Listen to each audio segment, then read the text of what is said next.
Si eres cristiano, si eres un seguidor comprometido de Cristo, Dios te ha llamado a ser un agente de cambio, una influencia divina en este mundo. Estamos hoy en la cuarta sesión de nuestra serie ¿Quién eres? Y si estás tomando nota, Jesús dice que eres la sal de la tierra y la luz del mundo. Eres sal y luz.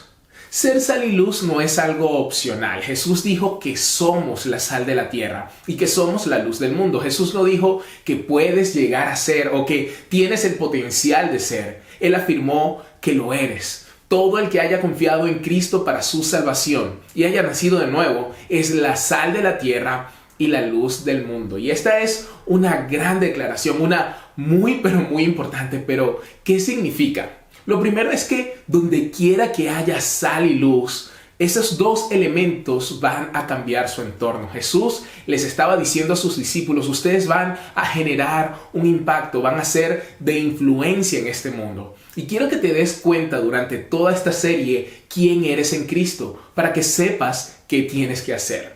Jesús dijo en Mateo capítulo 5 versículos 13 y 14 lo siguiente: ustedes son la sal de la tierra, pero si la sal pierde su sabor, ¿cómo volverá a ser salada? Ya no servirá para nada sino para ser arrojada a la calle y pisoteada por la gente.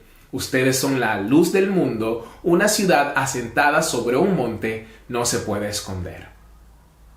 Esta enseñanza de Jesús se centra en el impacto que sus seguidores deberían tener en el mundo. Jesús utiliza dos metáforas, la sal y la luz, para ilustrar las formas en que nosotros, como sus discípulos, debemos tener influencia en el mundo que nos rodea. Nuestro Salvador estaba hablando de la influencia que tenemos sus discípulos sobre nuestros semejantes. Y en primer lugar, Él menciona esta secreta pero poderosa influencia que describe bajo la figura de la sal. El punto número 1 es este: eres la sal de la tierra. Y lo que vamos a hacer es que vamos a examinar las diferentes propiedades de la sal para ayudarnos a comprender mejor nuestro papel como seguidores de Cristo. Porque aunque la importancia universal de la sal no sea tan evidente en nuestro mundo moderno como lo era cuando Jesús dijo estas palabras, el mandato que Jesús le dio a sus primeros discípulos sigue siendo tan relevante y tan aplicable para nosotros ahora mismo en la actualidad. Pero antes de seguir adelante, me gustaría hacerte una pregunta. ¿Por qué crees que Jesús se refiere a sus seguidores como sal? Responde allá en casa o responde en los comentarios.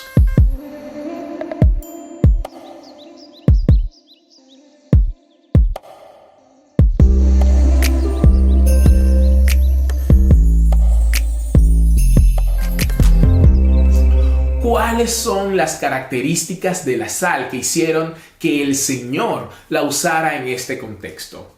Los teólogos tienen diferentes teorías sobre el significado de sal, que está aquí en Mateo 5:13. Algunos piensan que su blancura representa la pureza del creyente. Hay algunos otros que dicen que la sal agrega sabor. Hay algunos alimentos que son muy insípidos a menos que les agregues una pizca de sal, y la gente de este mundo quiere algo que le dé sabor, que le dé sentido a la vida. Y así como la sal le da sabor a la comida, los cristianos deberíamos darle sabor a la vida. La sal también limpia de enfermedades. La sal cura. Si alguna vez te has metido en el océano y tenías una herida, no sé, en la rodilla, ¿qué es lo que hace el agua salada? Eso acelera el proceso de sanidad. De la misma manera, nosotros, llenos del Espíritu de Dios, podemos ser un agente sanador en este mundo para las personas que han sido heridas por el pasado, por la religión o que se hayan alejado de Dios por cualquier razón.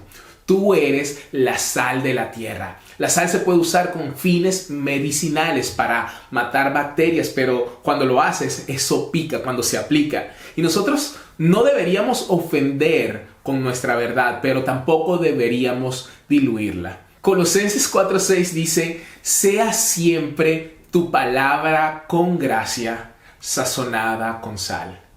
Y creo que eso debería ser siempre el equilibrio. Hablar siempre la verdad de una manera agradable. Pensar bien cómo vamos a contestar. Porque muchos cristianos quieren ganar argumentos en lugar de ganar corazones. Y la verdad es, ¿de qué vale ganar un argumento si estás dañando un corazón? Cristo nos llamó a ganar almas, no a ganar discusiones. Hay otro grupo de teólogos que afirma que, como la sal, los cristianos deben generar sed. La sal nos da sed, ¿verdad? De hecho, si alguna vez has estado en un restaurante o en un bar, es probable que te hayan servido maní o papas fritas. ¿Por qué? Porque tienen sal y eso te va a generar sed. Entonces, en teoría, lo que eso va a hacer es que vas a pedir más bebidas para que puedas subir la cuenta. La sal genera sed. Y como la sal, los cristianos deben crear esta sed de Cristo. Cuando nosotros estamos tan llenos del amor transformador de Dios, creamos una sed divina en otras personas que van a decir, ¿pero qué es eso? ¿Qué es lo que tienes? ¿Por qué siempre estás tan lleno de alegría? Quiero eso que tú tienes. La sal genera sed. Y la sal también tiene otro propósito vital, que es probablemente lo que la mayoría cree que el Señor Jesús tenía en mente cuando dijo, ustedes son la sal de la tierra. Y es que la sal detiene la descomposición. Eso quiere decir que todos sus discípulos debían servir como conservantes, como preservantes, deteniendo la decadencia moral en este mundo que está infectado por el pecado.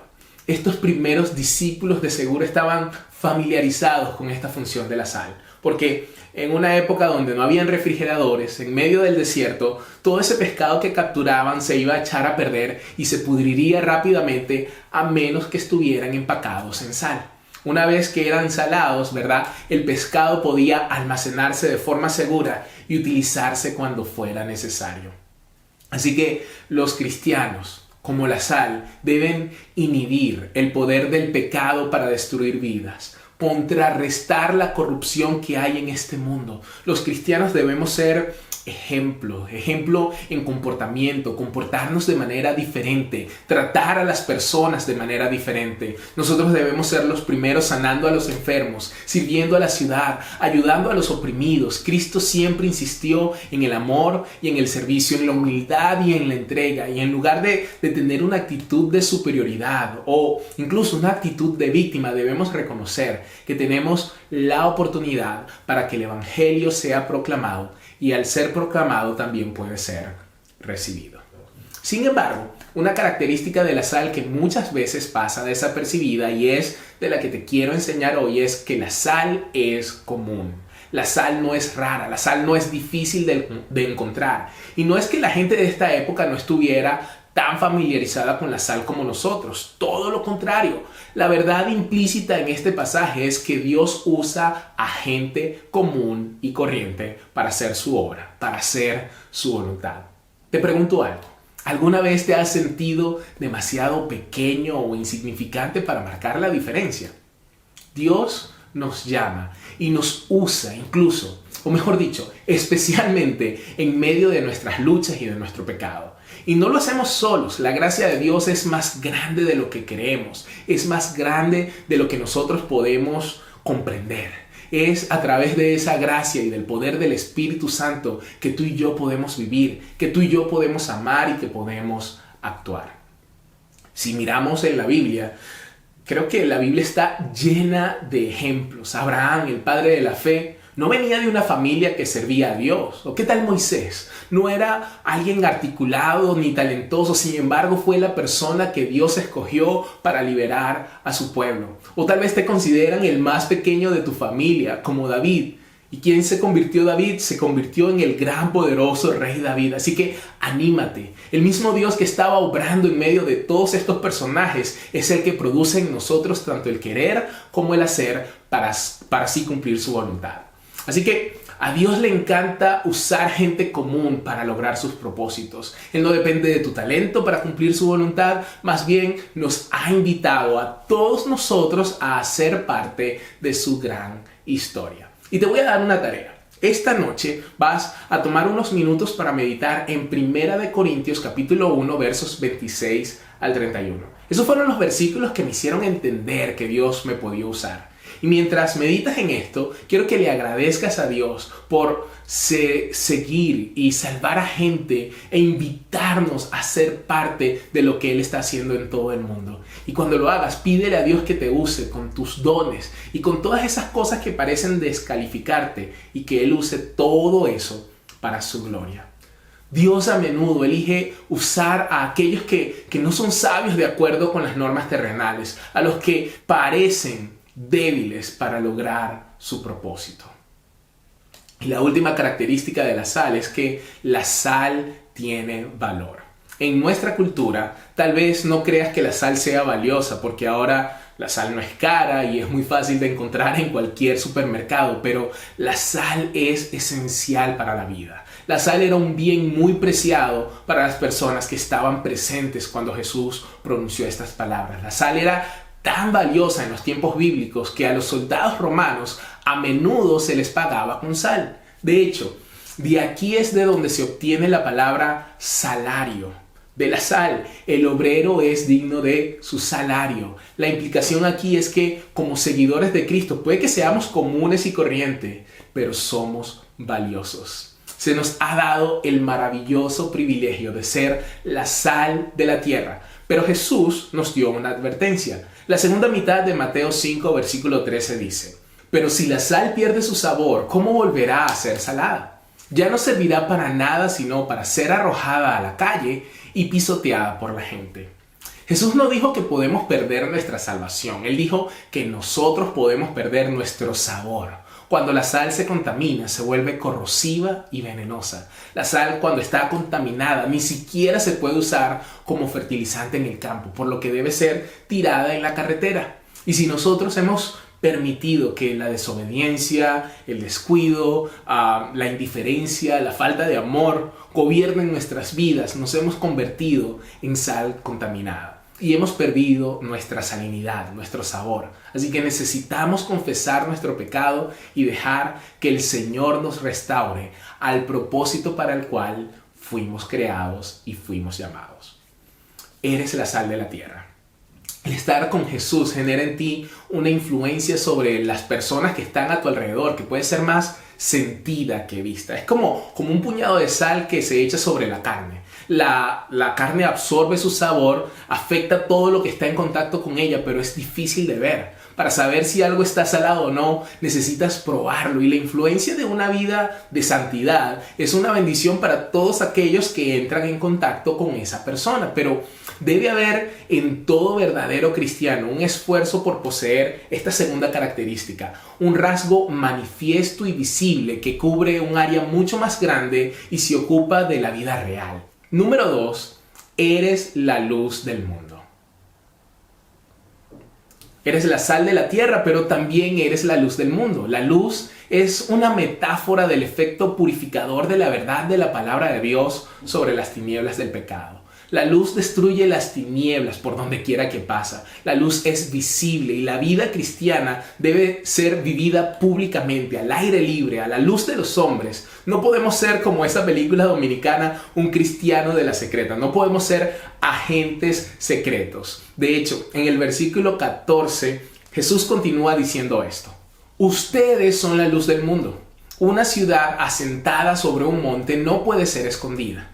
Tampoco se enciende una lámpara para ponerla debajo de un cajón, sino sobre el candelero. Y así alumbra a todos los que están en la casa. Así alumbre la luz de ustedes delante de los hombres, de modo que vean sus buenas obras y glorifiquen a su Padre que está en los cielos. Nos habla de una ciudad en una colina. Una ciudad en una colina no puede ser escondida. Y tampoco se enciende una lámpara y se pone debajo de un cajón. Todo lo contrario, se pone en un lugar alto. ¿Para qué? Para que alumbre a todos los que están en la casa. ¿Y qué es lo que nos está diciendo? En pocas palabras, nuestra fe en Dios debe ser visible. Nuestra fe en Dios debe ser visible y otros deberían poder ver claramente la evidencia de la fe que profesamos tener.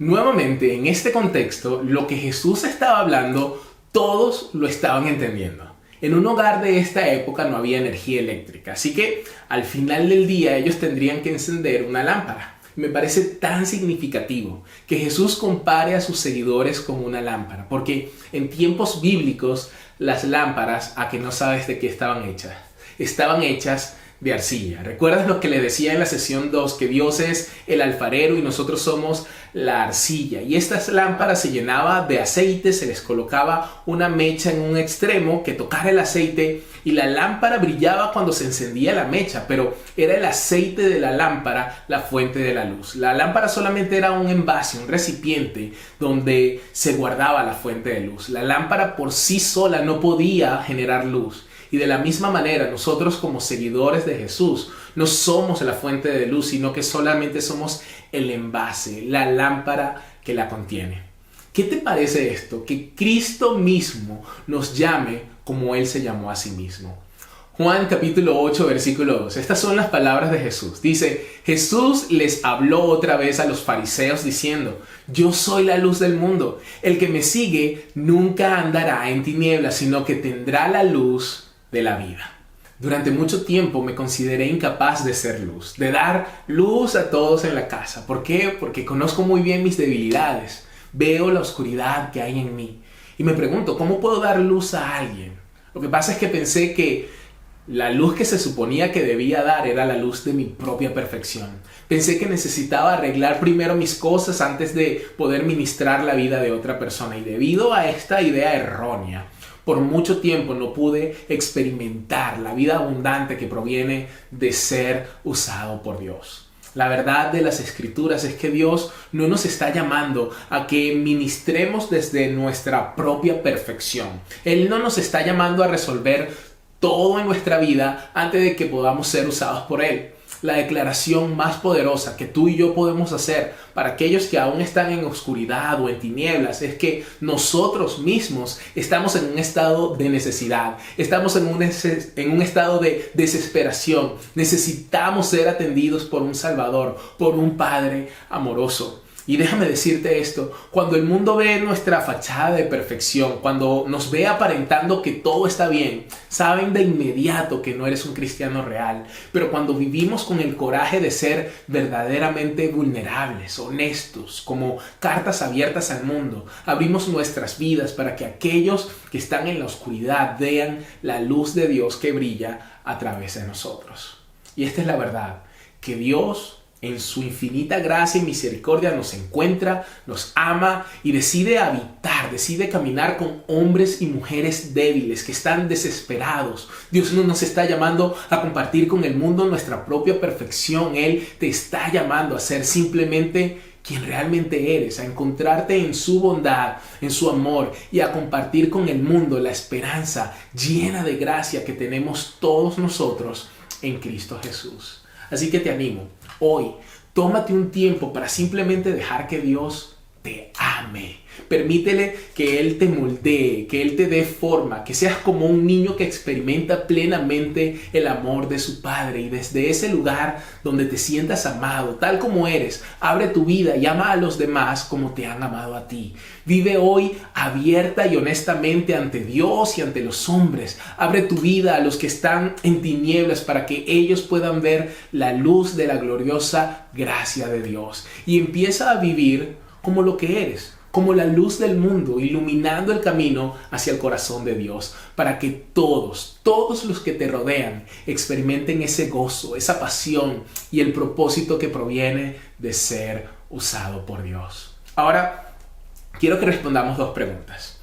¿Cuál es la función básica de la luz? ¿Y cómo puede cumplir mejor esa función? La respuesta a la primera pregunta es obvia, ¿verdad? ¿Cuál es la función básica de la luz? Pues disipar la oscuridad. La oscuridad no puede permanecer cuando se enciende una luz.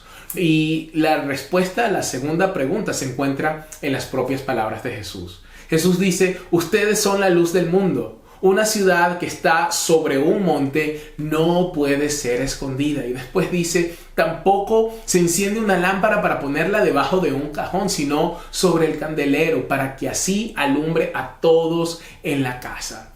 Entonces, ¿cómo puede la luz cumplir mejor su función de disipar las tinieblas? Pues primero, la luz debe colocarse en un lugar alto, en una colina, ¿no? Y en segundo lugar, no debemos ocultarla. Y al no restringir esa luz, poniéndola en un lugar alto, en un candelabro, esa luz va a poder dar luz para todos los que estén en esa habitación. Y a mí realmente me desconcierta por qué Dios, en su perfecta sabiduría, no en la mía, ¿verdad?, elige usarnos y decir que somos luz. Pero creo que Jesús lo planeó estratégicamente, porque piensa en estas características de la luz. Primero, que la luz está en silencio. La luz, sin mucho ruido, sin carteles, la luz simplemente brilla. Es como un faro que está en una costa oscura. Todo lo que hace es brillar.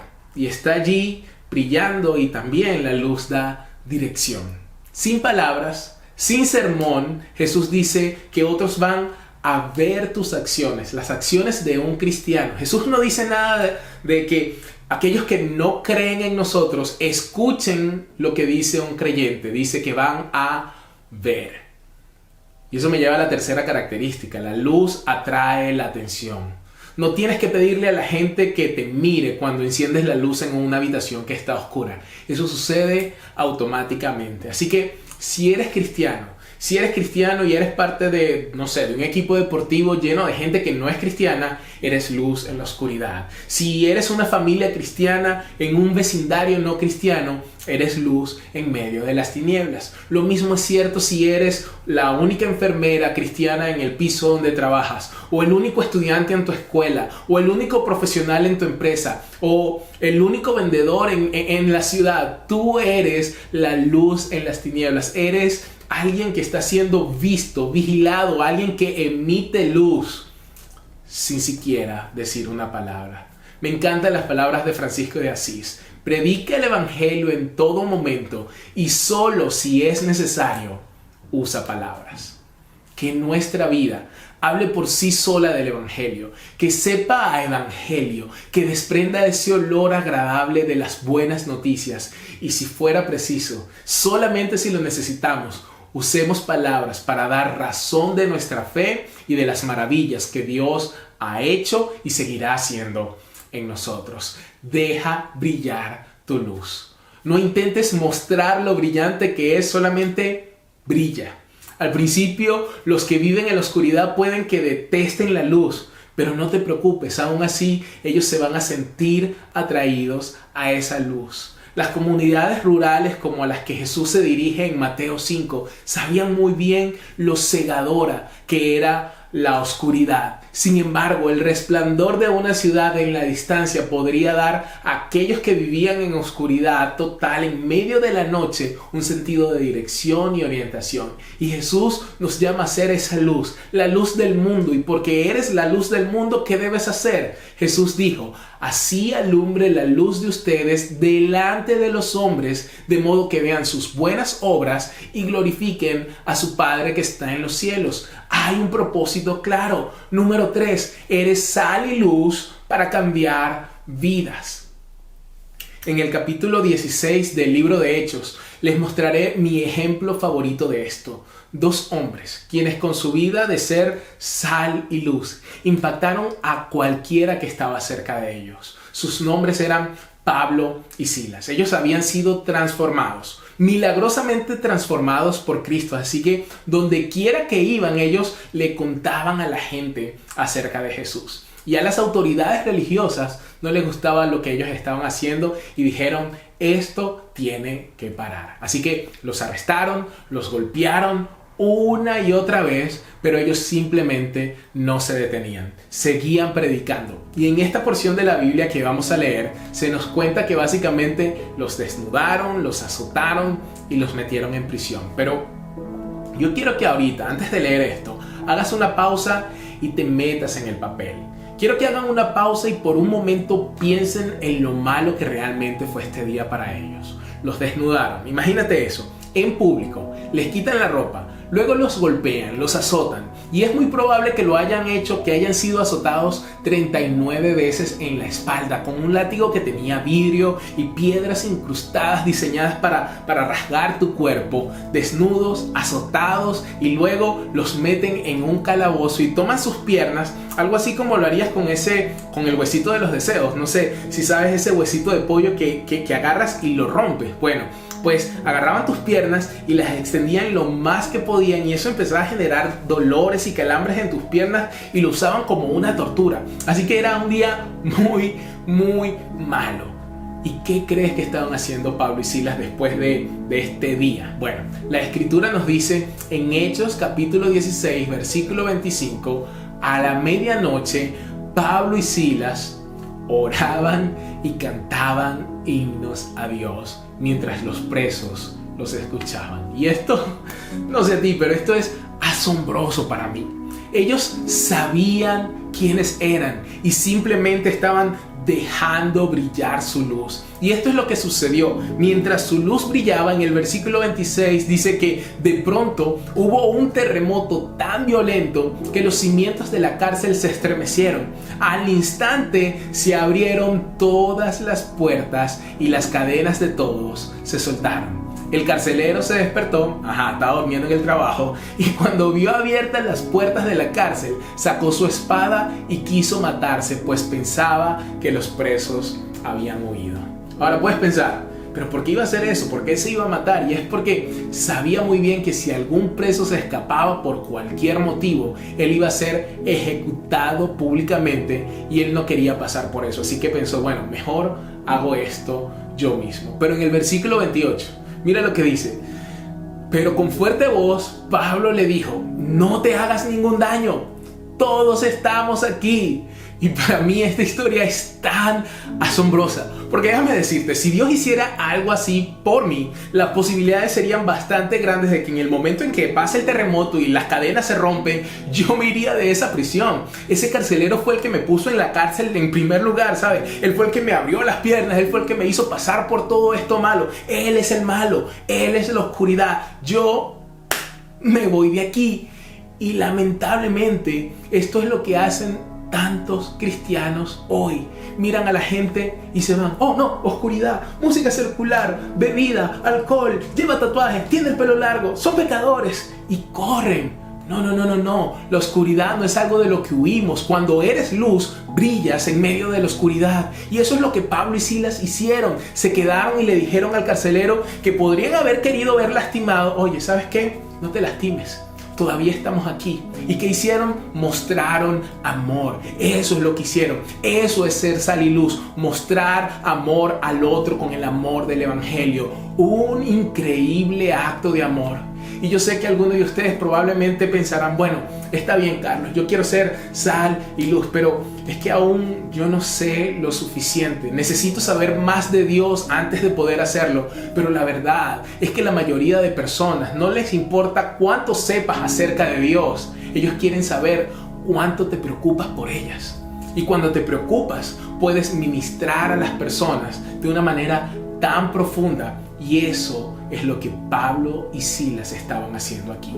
Y la verdad es que es asombroso lo que puede suceder cuando ves la oscuridad como una oportunidad para hacer brillar tu luz en medio de ella. Te voy a dar un ejemplo. Antes de ser pastor tiempo completo al menos, tenía este trabajo en el departamento de comunicaciones de un banco.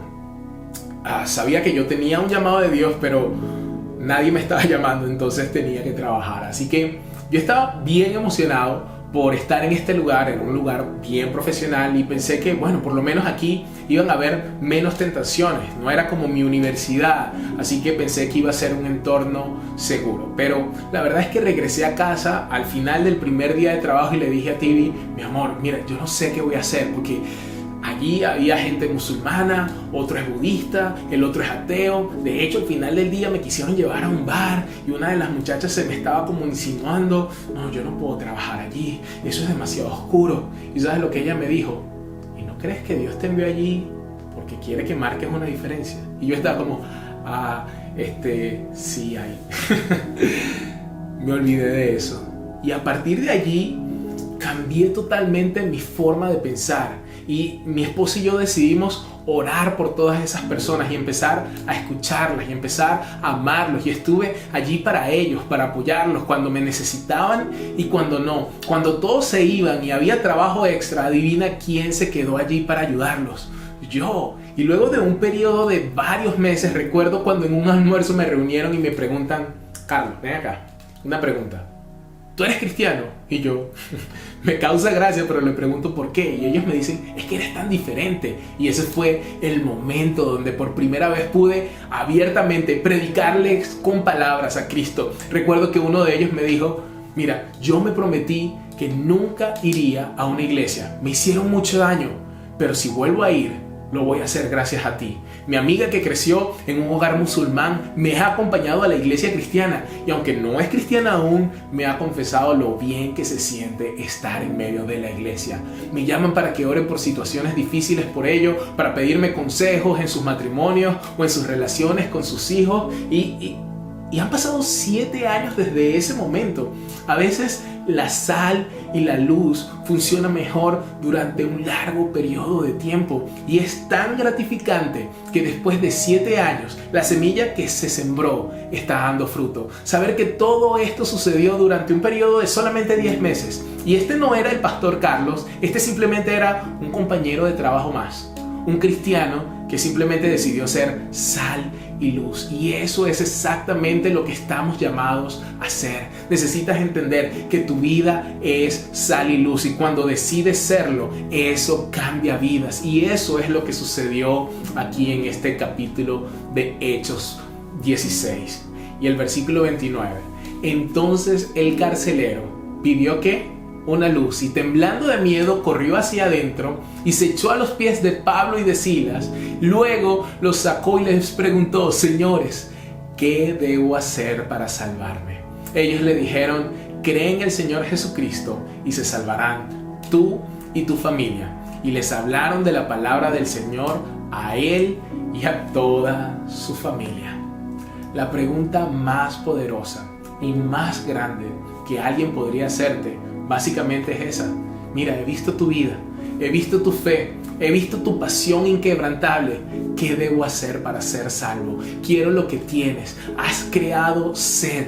Te he visto adorar cuando no deberías haber estado adorando. Te escuché predicar cuando te dijeron que dejaras de hacerlo. He visto actuar a tu Dios en tu vida y ahora lo quiero. ¿Qué debo hacer para tener lo que tú tienes? En un retiro de jóvenes de nuestra iglesia, conocí a estos dos hermanos que no encajaban en este retiro de la iglesia. Nunca los había visto en la iglesia y por cómo actuaban y por cómo se vestían y no se sabían las canciones, se paraban donde no era, aplaudían donde no eran, era evidente que no pertenecían allí. Así que nos acercamos para preguntarles: mira, ¿cuál es tu historia? ¿Por qué están aquí? Y esto es lo que dijeron: mis papás estaban a punto de divorciarse. Era un infierno en mi casa y vinieron a esta iglesia y fueron a un retiro y ahora son personas diferentes, se aman, se dan cariños, no pelean. Queremos ver qué fue lo que pasó, queremos tener lo que ellos tienen. Y yo solamente dije: mira, déjame decirte, tú puedes tener lo que ellos tienen, porque no se trata de autodisciplina, no se trata de tener pensamiento positivo, no se trata de nada de eso. ¿Qué debes tener para tener lo que ellos tienen?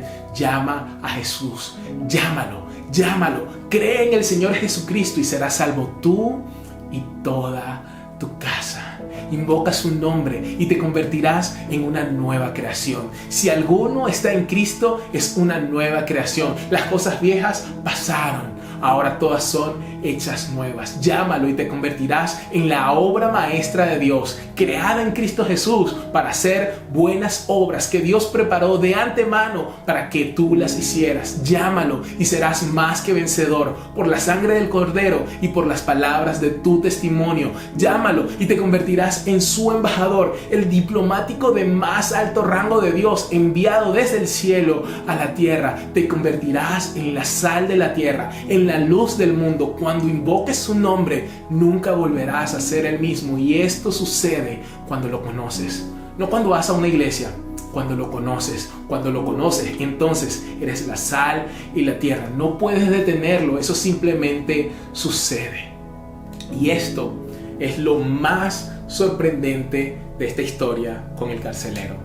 Ellos estaban en Filipos y muchos creen que fue este evento que te acabo de contar lo que provocó el nacimiento de la iglesia a la que se le escribe la carta de Filipenses. Todo un carcelero, toda la familia de ese carcelero cambió por estos dos hombres y por eso fueron llamados a ser una iglesia. No es solamente un cristiano común que va a la iglesia y hace cosas normales, no. Eres un agente de cambio, eres un influenciador. Hay momentos en los que trabajas detrás de escena y solamente estás allí brillando con tu luz sin decir nada, pero cuando Dios te da el momento, cuando Dios te da la oportunidad, cuando te das cuenta de que eres la sal del mundo, la sal de la tierra y la luz del mundo, que eres un influenciador empoderado por Cristo y tu vida marcará la diferencia cuando tienes la oportunidad de declarar su bondad y su grandeza. ¿Sabes qué? Le dices, no se trata de mí, no brillo con luz propia, todo se trata de Él. ¿Quieres tener lo que yo tengo? Pues lo necesitas a Él, no se trata de mí.